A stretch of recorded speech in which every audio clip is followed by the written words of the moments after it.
on how God is really dealing and really moving in the different form of life.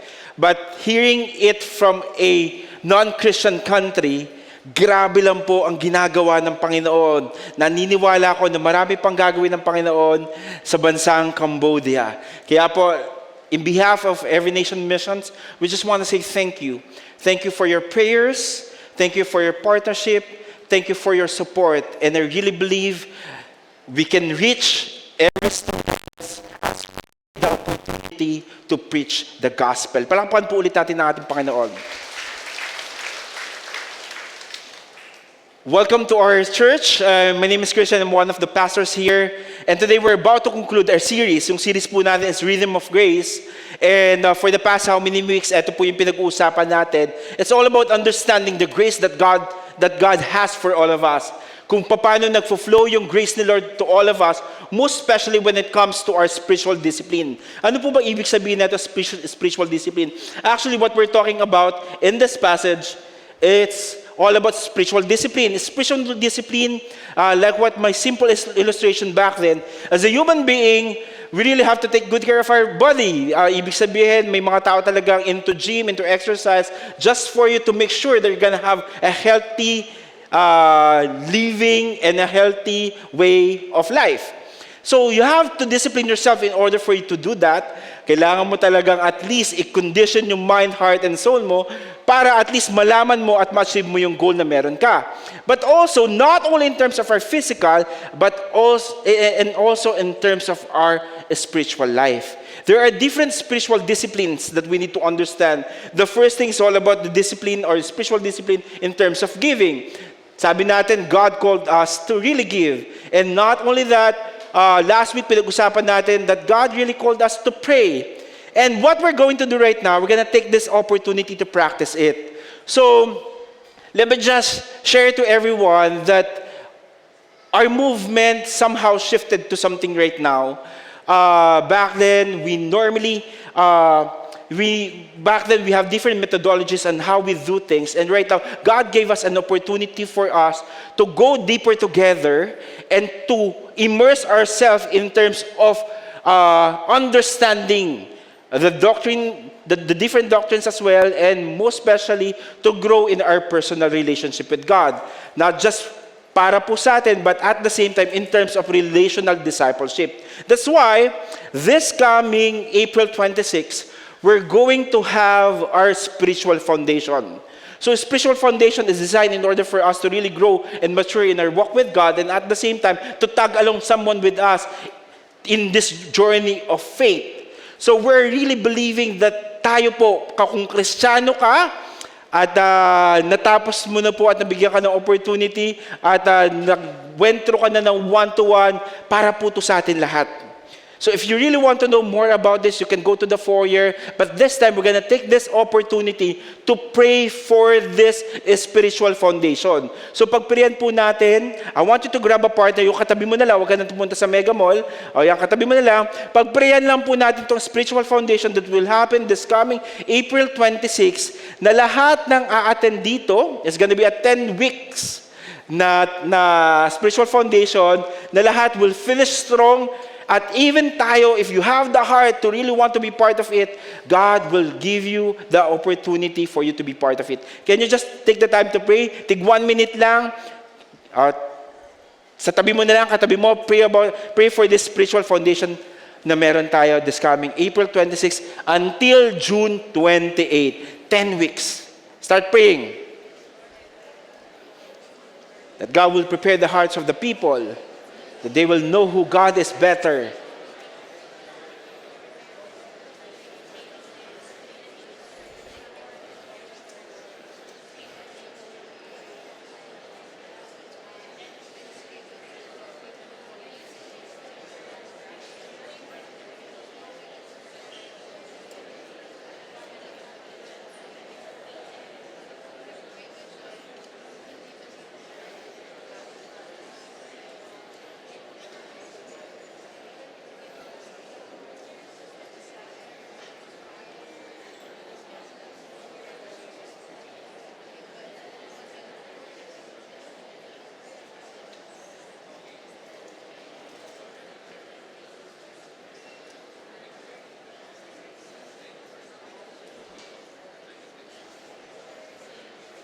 Last 1 minute.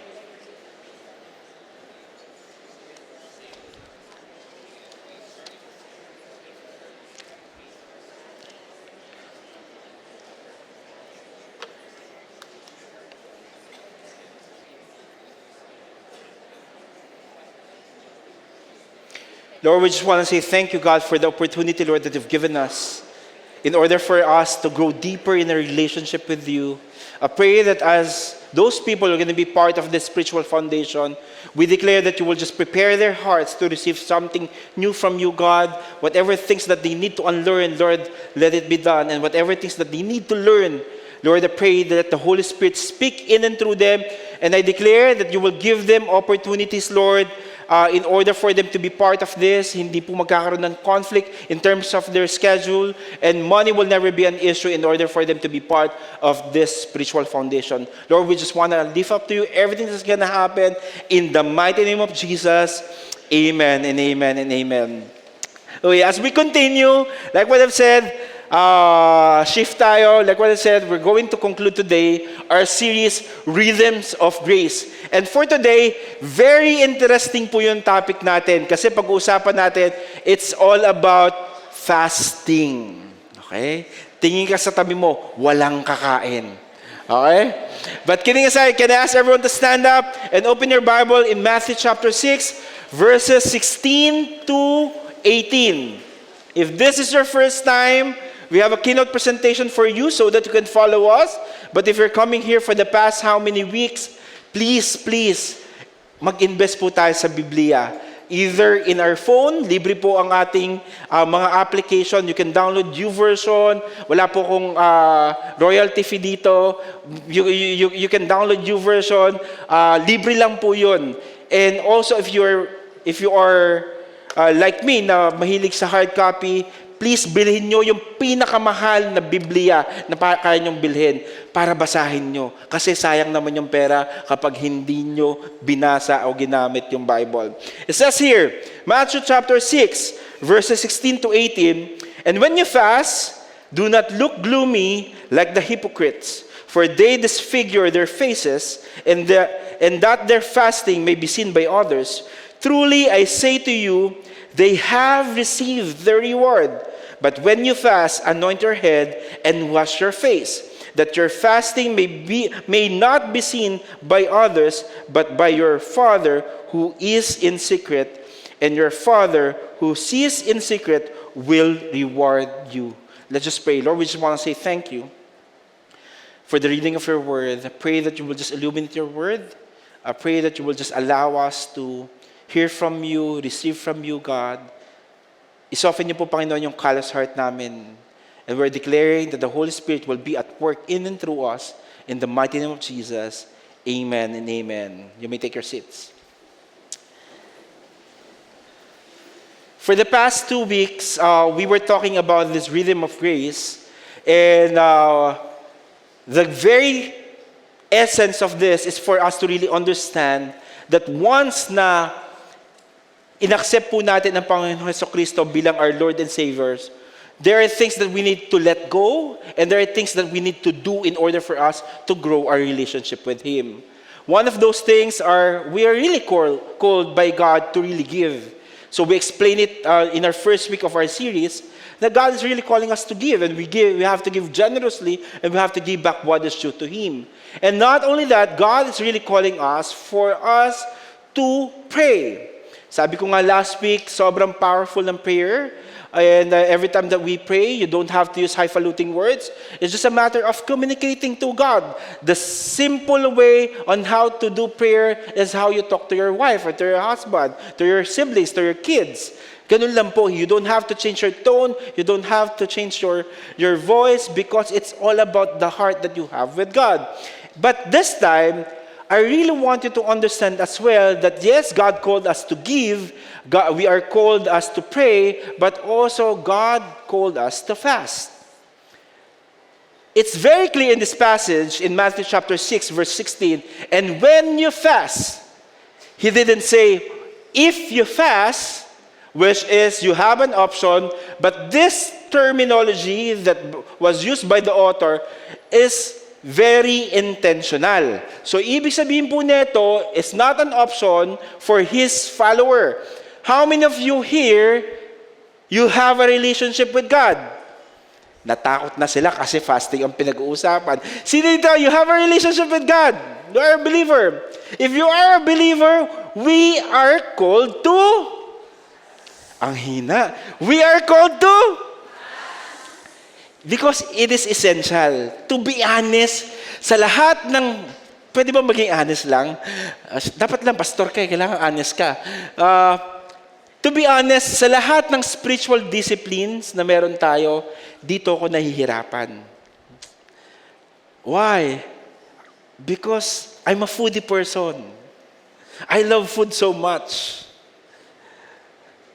But in order for us to understand it better, ano ba tong fasting na sinasabi? Let's just define what fasting is all about. At bakit ko sinabi, anong connection ng food na sinasabi ko sa fasting? What is fasting? Sabi dito, literal meaning ng fasting is all about abstaining from food. Meaning, tatanggalin mo po sa iyong sirkulasyon ang pagkain. Sino dito, kaya mo yon? Mahirap, di ba? Lalo na Pilipino tayo. Food is everywhere. So, fasting is abstaining from food or other things for a spiritual purpose to seek God, humble oneself, and grow in dependence on Him alone. Let me categorize mo. Fasting, it's not a diet.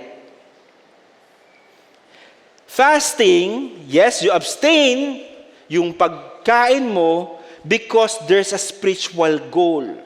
You really want to be connected with God, you're humbling yourself before God, and you want to be dependent on God alone. Meaning you're allowing God to speak in and through you so that whatever that is not aligned in His will, then the Holy Spirit will help you to go back on track again. Kung titignan po natin, there's so many biblical passages in the Bible na ginawa nila itong fasting. From Old Testament to the New Testament, onti lang yung kinuha ko, from Moses, Esther, the Ninevites, lahat po sila, they fasted. For Moses, for 40 days, he fasted. For Esther, bago niya i-save yung people, asking to save the people, nag-fast siya. And also to the Ninevites. For the New Testament naman, Jesus fasted. And even the early church fasted before sila i-commission to go out there and to make disciples. So meaning, if you're a follower of Christ, we are called to fast. Pwede ba, Lord, we are called to have feasting? Para mas masarap yata yun, no? Kasi syempre, iba talaga pagkain pinag-uusapan natin. And the hardest part of it is all about giving up something. But I really want you to know that fasting isn't just about giving up food, but about hungering for more of God and seeking His presence more deeply. There's an individual way of fasting. As absolute fasting is your voluntary doing fasting on your own. Maybe some of you here, you're fasting because you're believing for something. Pero may tinatawag din tayong corporate fasting. That's why every start of the year, meron po tayong fasting na ginagawa, 5 days prayer and fasting. And even in the half of this year, mid-year po, meron tayong mid-year prayer and fasting. That's a corporate fasting. But we are doing it not for us to twist the arm of God, but for us. Sabi dito, for us to seek His presence deeply. That's why, since Jesus is the one who said that we are called to fast, it's very vital for us to really understand how we should fast. So today, I'm going to share to you 3 important truths about fasting. Ready na po ba kayo? Ready na po ba kayo mag-fast? Kasi mag-fast tayo after neto. Kinabahan ng bawat isa. Okay, the first thing I really wanted to know about fasting isn't about showing how spiritual we are. It's about aligning our hearts and minds with God's will. Let me repeat that again. Fasting isn't about showing how spiritual we are. Is it about aligning our hearts and minds with God. Verse 16 says here, "And when you fast, do not look gloomy like the hypocrites, for they disfigure their faces, and their fasting may be seen by others. Truly, I say to you that they have received their reward." So, this time, Jesus is talking to those people who's following him. And right now, he's drawing their attention for them to understand what fasting is all about. Sabi niya dito, there are so many people who's doing fasting, and one of those people are those hypocrites. Pag sinabi po natin hypocrites, they feel like they are an actor, like the mga Pharisees. Why? Because what they normally do, the very reason they're fasting is for them to be seen by others. They want to convey a message to everyone, hey, I'm very spiritual. That's why I'm fasting. So ang ginagawa nila, they want to look gloomy, and they want to disfigure their faces. Why? Because in reality, when you fast and when you abstain from food, definitely mag-iiba yung itsura mo. Tama? Na-experience mo na bang magutom? Yung nagtrabaho ka 24/7, tapos pagtingin mo sa kaldero nyo, ubos. Tapos, pagtingin mo dun sa lalagyan ng bigas nyo, walang laman. Tapos nakakita ka ng skyflakes. Iba yung pagod at mukha mo nun, pero nung nakikita ka ng skyflakes, syempre, mag-iiba, magla-lighten up ka. Ito, sinasabi dito, yung mga hypocrites daw, they're like an actor, wherein pag actor ka, nasa stage ka, at sino-show off mo sa lahat ng tao, at pinapakita mo, I am highly religious because I'm fasting. So, ang nangyayari sa mga Pharisees is something like this. The normal face. Pero pag nagfa-fasting, they show off in order for other people to understand, oh, this Pharisee is fasting. They want to be visible to gain religious prestige. Pharisees, what they normally do, they fast twice a week. If you're going to look at Luke chapter 18, verse 12, they often do this practice just for them to convey a very important message that I'm participating in this religious norm. So ginagawa lang po nila to para sumikat. Para masabi sa ibang tao na nagfa-fast ako. In our context, pwede tayong maging ganyan. Pinapakita, ay, hindi kasi, okay lang, papasok kasi ako eh.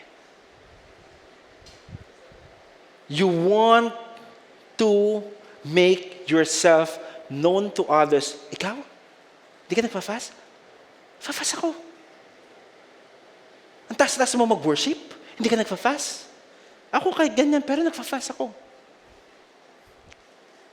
Sometimes we are comparing ourselves to other people because you feel like you're fasting, then feeling mo mas huli ka na. Remember, ang tinatamaan po ni Jesus in this context is all about righteous living. Understanding your right position of who God is in your life. If ang tingin mo, it's like a showtime, then I'm telling you, you're missing the whole point. Why do we need to fast?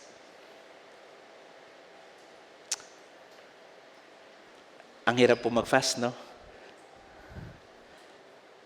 But remember, fasting is not a show, nor about what people see. It's about what God does in you. Hindi po siya show. Pero it's all about your devotion to Him at kung ano yung gagawin ng Panginoon sa iyo.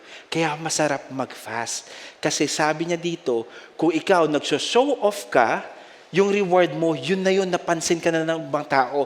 Pero kung nagfa-fast ka, dahil naiintindihan mo kung sino si Lord sa buhay mo, ang greatest reward mo, yung Panginoon. Because you will dwell in His presence. And not only that, fasting isn't about hardship or suffering.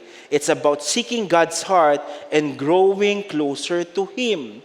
I really like this. When I was trying to figure it out and putting things in order, kung paano ito ilalagay. Sometimes kasi pag fasting, you feel like it's a hardship and suffering. Why? Because you have to abstain a lot of things. The Bible is telling us in verse 17, but when you fast, anoint your head and wash your face. Jesus is not saying, or Jesus is really saying, don't make yourself very obvious in terms of fasting. But when you fast, make sure that there is joy in seeking God. Sabi niya dito, but when you fast, anoint your head. So ano po ba ibig sabihin ng anoint your head? Ibig sabihin nito, for you to be refreshed. In their time, they put oils in order for them not to be recognized that they are really fasting. It symbolizes cleanliness and even preparation, that you are saying that I'm taking good care of myself, even I am fasting. At hindi lang yun, sabi niya dito, you have to wash your face. You have to keep yourself in a way na you look normal. Yung appearance mo po ay dapat normal pa rin. That's why we are being encouraged. It signifies that you will not look gloomy, and at the same time, you will focus and fix your eyes on God alone. Pero Pastor Christian, mahirap pa rin eh. Struggle pa rin siya sa akin, hardship pa rin siya sa akin, suffering pa rin siya sa akin. Why? Pag binalagay yan, okay ka pa ba? Fasting o feasting? Dagdagan pa natin neto.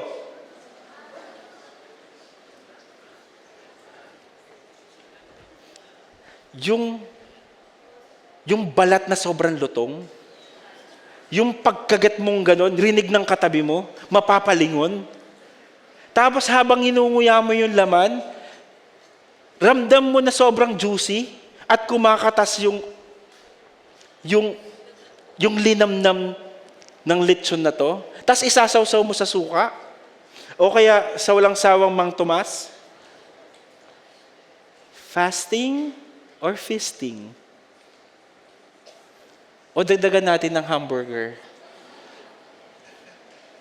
Hamburger na pagkagat mong ganon, aba, pwede ka nang matulog. Or samahan natin ng paborito nating ramen.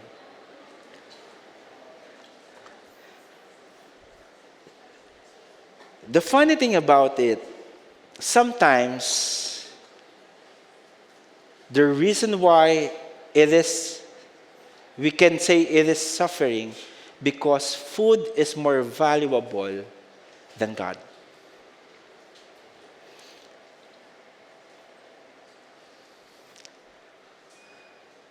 Food is more valuable than His presence.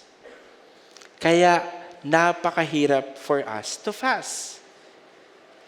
Lalong-lalo na tayong mga Pilipino. Kasi, we have seven times tayong kumakain. Hindi lang tayo breakfast, hindi lang tayo lunch, hindi lang tayo dinner. In between ng breakfast and lunch, meron tayong merienda. In between ng lunch at saka ng dinner, may merienda pa rin tayo. Tapos meron pa tayong midnight snack. At meron tayong late snack.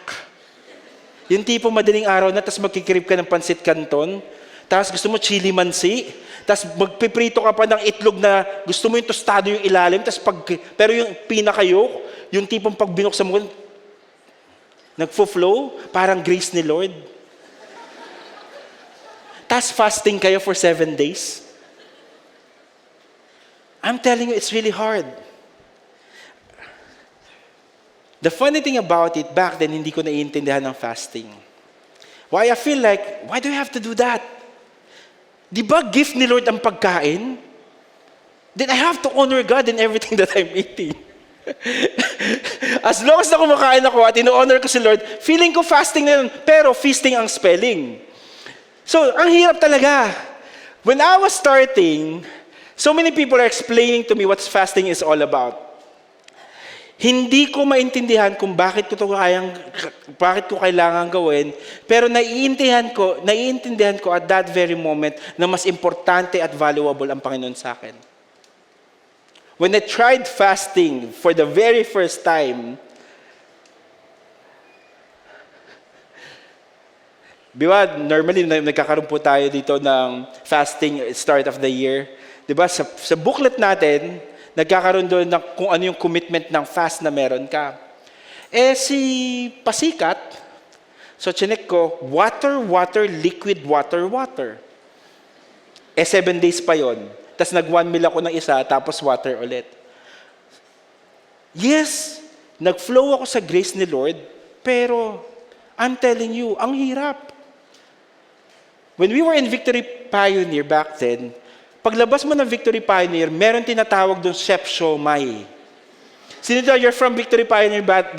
Yan, may Chef Siomai doon. Yung Chef Siomai na yun, jumbo yun, as in. Pumuputok sa tiyan nyo, di ba? Klase yung Chef Siomai na yun. At pag naglakad ka doon, bihira ang hindi hililingon. Pag fasting, si Chef Siomai, hindi naman fasting. Nandun lang siya. So, every time na pupunta ka doon, tas fasting ka, mapapalingon ka talaga. At even, di ba, kasi ang itsura ng Victory Pioneer back then, meron siyang butas sa gitna. Tapos, bawat level nun, nasa 3rd floor kami, nandito si Chef Siomai, sa ilalim may Jonas Pares. Tama ba? Oo, Jonas Pares. Sa ilalim may Tokyo, kabisado ko pa, di ba? Asa maraming kainan. Tapos marami doon, Hong Kong noodle style pa, nandun sa gilid. Tapos magpe-prayer and fasting. Imaginein mo, sa first day ng fasting, okay lang. Laban! Second day, laban pa rin. Pag third day na, struggle na talaga. Tapos, eto pa yung matindi, yung iba naka 1 meal. Tapos ikaw, naka-water ka. Jahi naman, oh. Tapos ito pa matindi. Dahil pagdating ng 4th day and 5th day na, kahit nasa ground floor yung niluluto, amoy mo sa 3rd floor. Ganon katindi. Kasi yung senses mo, napakalakas. Yung mga hindi mo pinapansin na pagkain, tulad na yung tusok-tusok, tulad na yung mga bagay na, normal na sa'yo, lahat masarap. Kahit kending na hulog, kahit wala pang 5 minutes. Lahat masarap. It's a struggle. Sobrang hirap mag-fast. That's reality. But the good thing about it, every time you fast, your senses, yung pinaka-senses po natin, ay sobrang sensitive sa leading ng Holy Spirit. That's why you're abstaining from food so that your spiritual ears, your spiritual eyes, and your spiritual heart can connect to the will of the Lord. We're not fasting because we have something to tell to God. Lord, I want this, I want this. Yes, those things are really good faith goals, but at the end of the day, we are fasting because we want to hear from the Lord. And we're not twisting the arm of the Lord in order for the Lord to at least answer all our faith goals. No, we're allowing God to speak in and through us so that He can lead us throughout the year. Mahirap po mag-fast, pero worth it mag-fast. That's why every year, kahit ayoko mag-fast, I'm doing it because God called me to do so. And I know the reward and the benefit of fasting. Struggle lang po talaga. Lalo na kung ikaw yung Kristiyanong very devoted na kay Lord, and you are believing and seeking the Lord, and this is the very first time they're gonna do fast, tapos, hindi alam na mga office mate mo na nagfa-fast ka, tapos yayayay, tara, kain tayo. Okay lang. Kain tayo, hindi ka makakain? Diet ka? Hindi, okay lang. Tapos na following, okay lang. Tapos yung third day, kasi nakakapagod eh. Tapos bilang ang pinakamalala kapag fasting, bilang may celebration sa bahay ninyo. Yung tipong birthday ng nanay mo, tapos may handaan talaga, tapos magkukulong ka lang sa kwarto mo. It's really hard. Tapos ikaw lang yung nagfa-fast sa pamilya mo. It's really hard. It's very challenging. But there's a great reward. You will know His presence and you will understand kung ano yung heart ni Lord para sa'yo. The best position na makikita mo yung sarili mo ay kung nasaan ka sa will ng Panginoon. That's why fasting can be hard. But in those tough moments, we become more sensitive to God and find a deeper connection with Him. Every time that you feel so down, sa sobrang pagod ka na, dahil hindi ka kumakain, the more that you're going to be sensitive with His leading. But it's not just about abstaining from the food, but at the end of the day, we need to understand that fasting isn't about impressing others. It's about pleasing God who sees what's done in secret. The Bible is telling us in verse 18 that your fasting may not be seen by others, but by your Father who is in secret. And your Father who sees in secret will reward you. Sabi niya dito, Jesus is telling to everyone that yes, the heart of the Pharisees is for them to show off because they're like an actor, that they want to be recognized with their religious practices. But God is just telling to all of us here that at the end of the day, God knows your heart. Alam na ng Panginoon at nakikita ng Panginoon kung ano yung ginagawa mo in secret. You don't have to show off. You don't have to do such thing in order for other people to recognize that you are fasting. God sees our true intention, motivation, and sincerity of our devotion because fasting is a devotion to the Lord.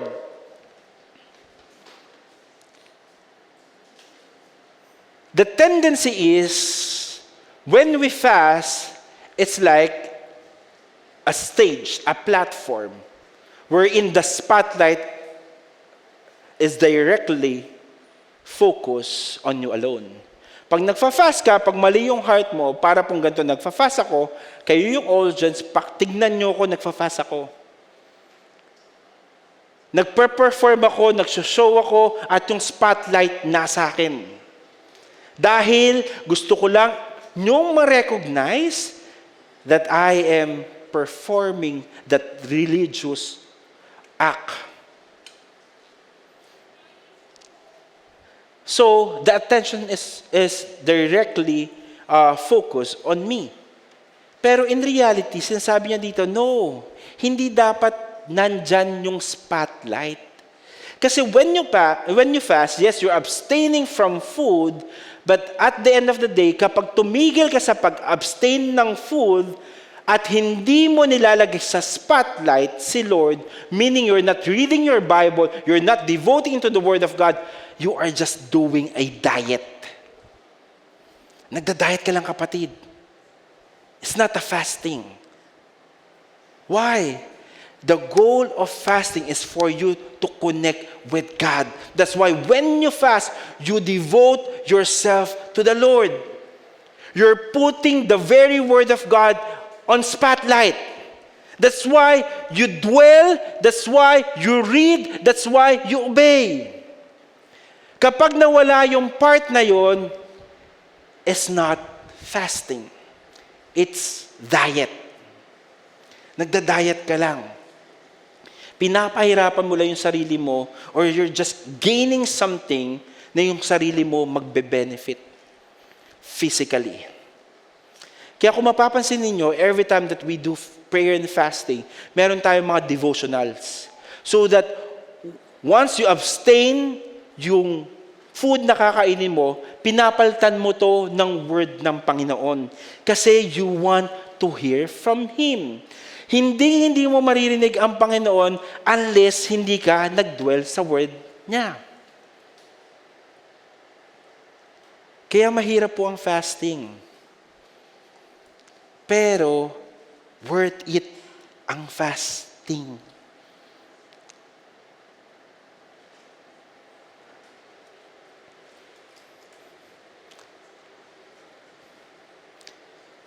We have so many stories about how God answered yung different prayers na meron sila because they fasted. Back then, we have this leader in Victory, Pioneer. They're really believing for a baby. They got, when they had the ultrasound, it so happened that left and right of ng ovary, meron siyang PCOS. And it's really hard for them to at least have a baby because of the condition. So what they did, they surrendered everything to the Lord, they fasted, and they declared that God will really heal them and God will really grant the desire of their heart. That they're believing that this year, no matter what the doctor is saying, we're going to believe kung ano yung sinasabi ng Panginoon, and we will seek God in this direction. You know what? They fasted. At sinulat nila, normally kasi back then may mga prayer points na lalagay mo doon kung ano yung mga faith goals mo. Ito yung pinaka-ultimate faith goal nila. You know what? Before the end of the year, when they had their pregnancy test, nag-positive. At ngayon, may baby na sila. Grabe lang po ang Panginoon sumagot sa mga prayers natin.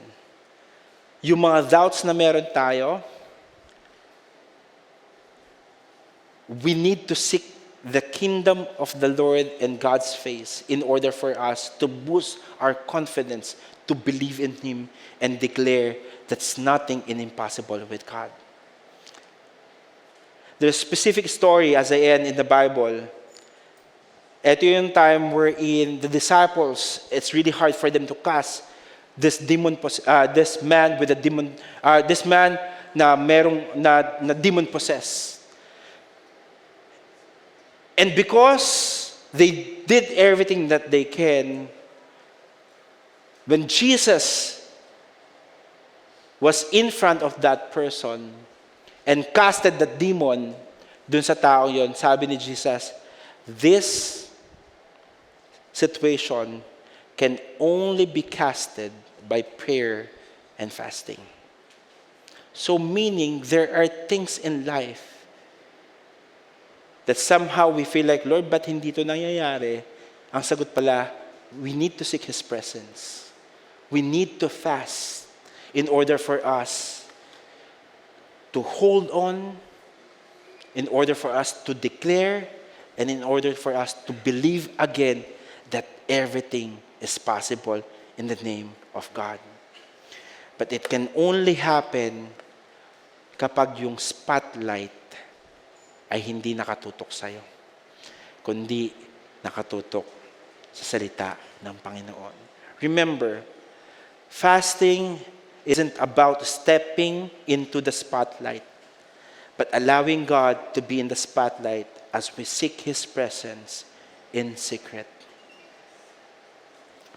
Kapatid, kaya kung wala ka pang Bible, I'm really encouraging you to have your own Bible. This is the only thing that we're talking about in this place. Like what I've said, libre lang mag-download sa Bible sa smartphone. If you really want to enjoy your relationship with God, read your Bible. And if you are a Christian, God is calling us to fast. May iba't ibang ways kung bakit nagfa-fast ang tao. Sometimes, they're fasting because they're believing for breakthrough. Sometimes, they're believing for miracle. Sometimes, they're believing for healing. Sometimes, they're believing for spiritual recovery. And a lot of things, financial provision, there are different ways. There are different reasons why we're fasting. Those things are really good. Because God is so generous and is so willing to answer every prayer that we have. But the most important reward that we can ever have is His presence. As long as we are in His presence, everything will be at peace and at the same time with joy. So kapatid, if ever hindi mo pa natatry mag-fast, yes, it's hard, but it's worth it. You just have to abstain something. But as you abstain the food, I want you to dwell in the Word of God. But there's also, God gave us wisdom as well. If you are in medication, you have to consult your doctor first.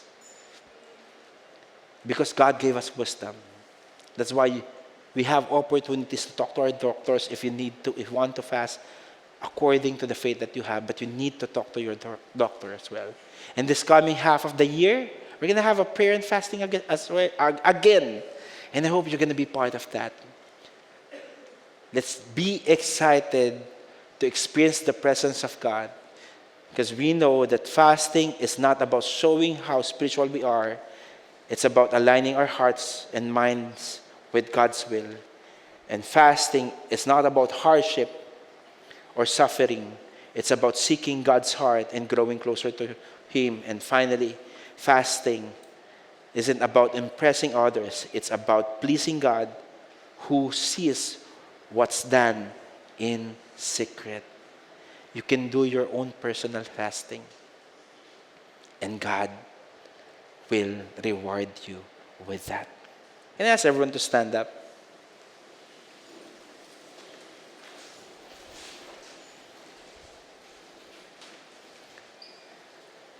So now, Pastor Christian, if fasting is really hard to do, how can I fast? Simple lang pa, kapatid. You just allow the grace of God to help you. Allow the grace of God to motivate you. Allow the grace of God for you to do fasting. Because on our own, I'm telling you, I won't fast. Sarap kaya ng hamburger. Sarap kaya ng sisig. Ang sarap kaya ng tokneneng. Pumunta ka lang sa TikTok, ang daming TikTok Reels, ang daming food na sobrang sarap itry. Pero, if we're gonna rely on our human flesh, it's gonna be hard to fast. But if we will just bank on to the grace that God has given us, the relationship that we have with God, I'm telling you, you will do things beyond what you can imagine, because the grace of God is flowing in and through you. Can we just lift our hands to the Lord? This is a sign of surrender.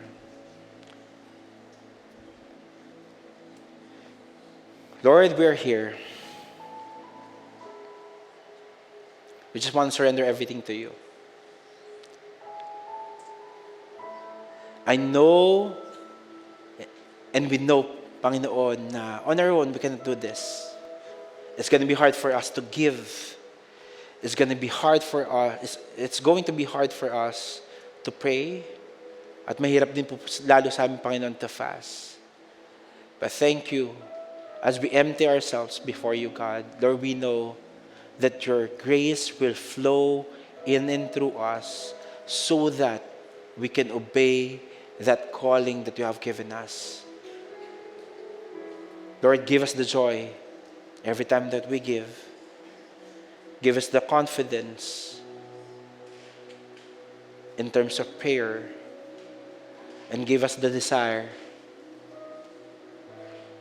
to fast. Lord, empty ourselves right now.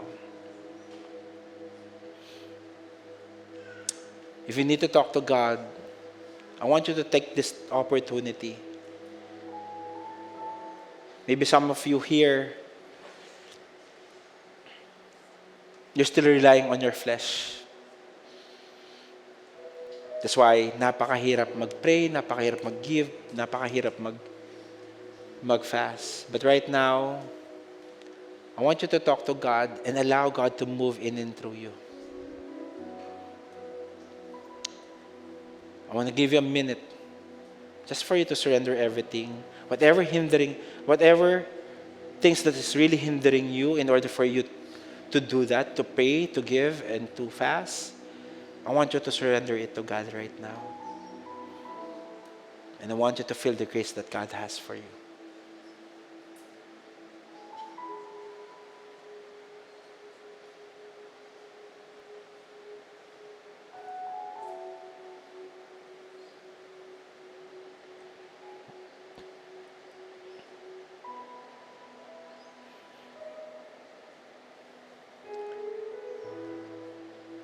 Lord, salamat po.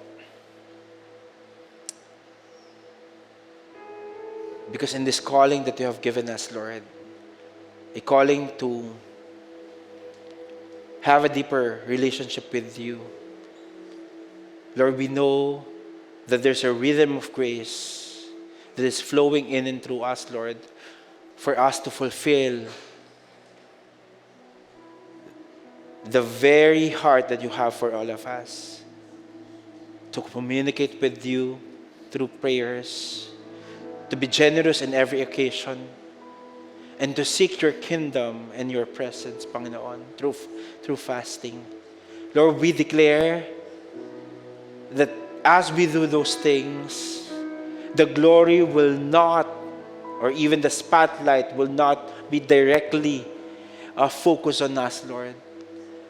But we pray that your name will be glorified.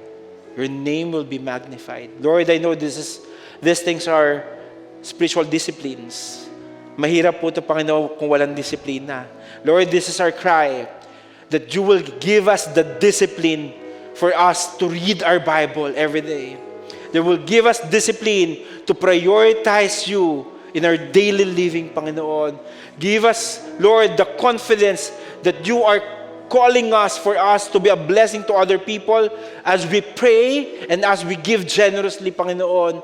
And I pray that we will invest our time with you more and more to the point that we need to fast. Lord, maraming pong salamat. Kasi ang heart ninyo, Panginoon, is for us to know you, to understand you, and to experience you deeply, Panginoon.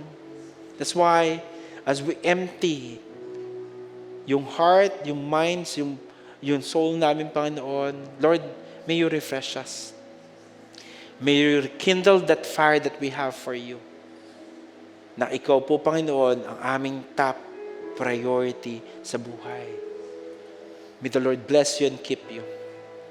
May the Lord make His face shine upon you and be gracious to you. May the Lord turn His face towards you and give you peace. In the mighty name of Jesus, amen and amen and amen. Siguro as we end, the only chance that I have with everyone, please grab a Bible. Have your own Bible. And enjoy your time with God. God bless everyone and see you next week.